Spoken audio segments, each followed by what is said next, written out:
আসলে দুনিয়াতে বহু মানুষ থাকবে যারা আপনাকে বিপদে ঠেলে দেবে, কুবুদ্ধি দেবে।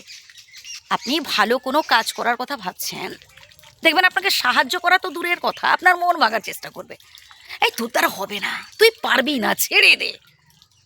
অথচ সেই সব মানুষগুলো দেখবেন যখন আপনি না খেতে পেয়ে আছেন, একটা কাজ বাজ পাচ্ছেন না, ওদের কাছে যাচ্ছেন, দাদা একটা দেখো না, কাজ ঠিক করে দাও না, তারা দেখবেন মুখ ফিরিয়ে নেবে।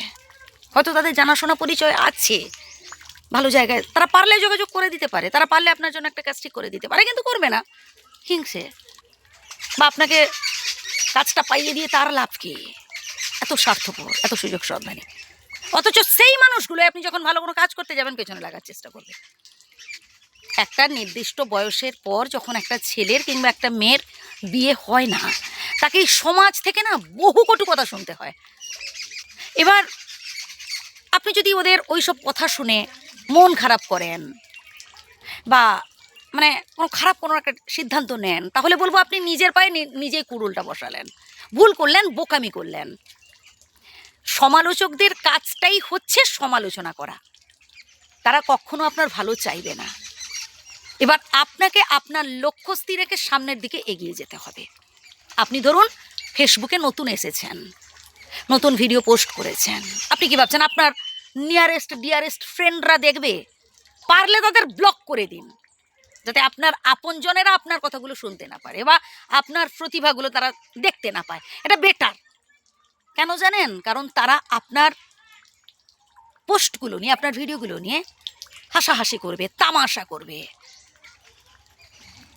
এখন ব্লক করে দিন, এখন তাদের থেকে দূরে থাকুন, মানে পোস্ট যাতে করে তারা দেখতে না পায়, এই চেষ্টা করুন। এতে আপনার ভালো হবে। কারণ আপনি যদি বন্ধুদের উপর বেশি নির্ভর হয়ে পড়েন, তাহলে তারা তো নেগেটিভ কমেন্ট করবে, তারা আপনাকে সামনের দিকে এগোতে দেবে না। যেদিন আপনি জীবনে সফল হতে পারবেন, দেখবেন আপনার প্রচুর ভিউ হচ্ছে, মানে যাদের সাথে আপনার সেরকম চেনা পরিচিতি নেই, সেরকমভাবে আপনাকে জানে না, চেনে না, কিন্তু তারা আপনার খুব বিগ ফ্যান হয়ে উঠবে। তারাই দেখবেন আপনার আসল ফলোয়ার হয়ে উঠবে এবং তারাই দেখবেন আপনাকে সামনের দিকে এগোতে সাহায্য করবে। আর তখন দেখবেন এইসব নিয়ারেস্ট ডিয়ারেস্ট ফ্রেন্ডরা আপনার সামনে এসে জানতে চাইছে, ভাই বল না রে, তুই কি করে এই জায়গায় পৌঁছলি। তাই নিজেকে বিশ্বাস করুন, নিজের ওপর ভরসা রাখুন। টাকা এমন একটা জিনিস না, টাকা থাকলে বাঘের দুধও পাওয়া যায়, একটা কথা আছে না, বাস্তব এটাই। তাই নিজে স্বনির্ভর হওয়ার চেষ্টা করুন, নিজেকে গুরুত্ব দিন, নিজেকে ভরসা রাখুন। ওই পেছনে কে কি বললো, কে কানাঘুষো করছে, কে আপনার দুর্নাম করছে, বদনাম করছে, আজে বাজে কথা বলছে আপনাকে নিয়ে, আপনার ক্যারেক্টার নিয়ে খারাপ খারাপ কথা বলছে, বাদ দেন। ওরা বাজে মানুষ, ওদের স্বভাবটাই হচ্ছে বাজে বাজে কথা আলোচনা করা। সবসময় আপনি ভাববেন যে আপনি যে কাজটা করছেন সেটা ভালো নাকি খারাপ, তাতে মানুষ উপকৃত হচ্ছে। যদি এর উত্তর হয়ে থাকে যে হ্যাঁ, আপনার কাজে মানুষ উপকার পাচ্ছে, তাহলে আপনি এগিয়ে যান সামনের দিকে। ভালো থাকবেন।